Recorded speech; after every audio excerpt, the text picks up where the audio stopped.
Bonjour, aujourd'hui je vais vous montrer comment utiliser le nouveau WordQ pour Google Chrome.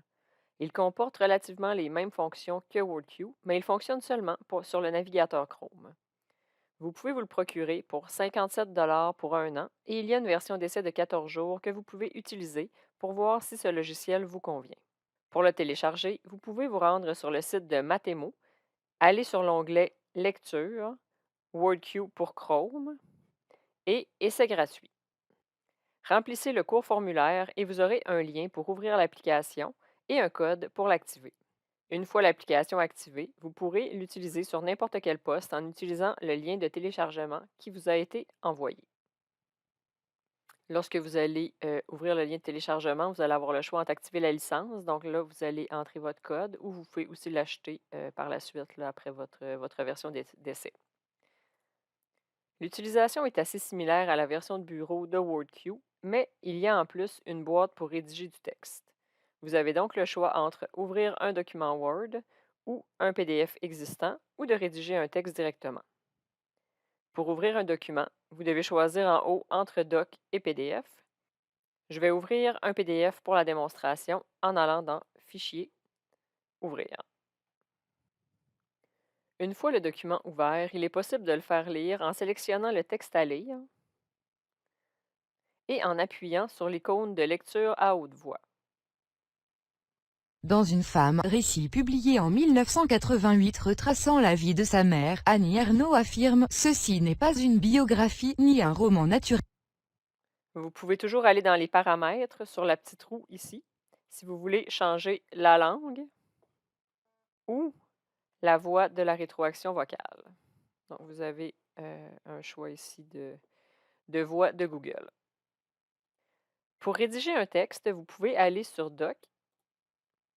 Si vous avez besoin d'utiliser la prédiction de mots, vous pouvez l'activer avec l'icône ici. Contrairement à la version de bureau de WordQ, les mots prédits vont apparaître dans le bas de l'écran. Pour le reste, ça fonctionne de la même façon. Vous commencez à écrire et vous pouvez choisir le chiffre qui représente le mot choisi. Je suis.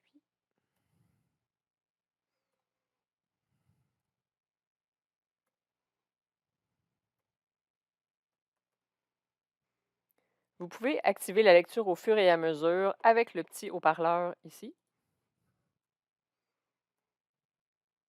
Je suis. À accent grave. L'école. Sinon, vous pouvez toujours le fermer et utiliser la lecture à haute voix ici une fois que votre texte va être terminé. Comme autre fonction, vous pouvez voir qu'il y a un petit carré ici. Il permet d'ajouter un filtre de couleur. Si vous voulez changer la couleur du filtre, vous n'avez qu'à appuyer sur le petit triangle dans le coin et vous allez pouvoir avoir la couleur de votre choix et changer pour le mettre plus foncé ou plus pâle selon vos besoins.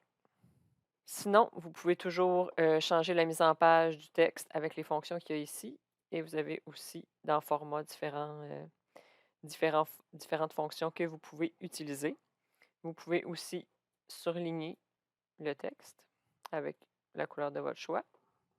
Vous pouvez même ajouter un tableau. Une fois que vous avez terminé d'écrire votre texte, vous pouvez soit le copier-coller dans Word ou l'enregistrer ici sur Google Drive ou en faisant enregistrer sous au format HTML. Il y a également le petit micro ici pour dicter du texte, mais pour ma part, je ne trouve pas que ça fonctionne très bien. Donc voilà ce qui fait le tour du nouveau logiciel WordQ pour Chrome. Alors j'espère que ce tutoriel vous sera utile.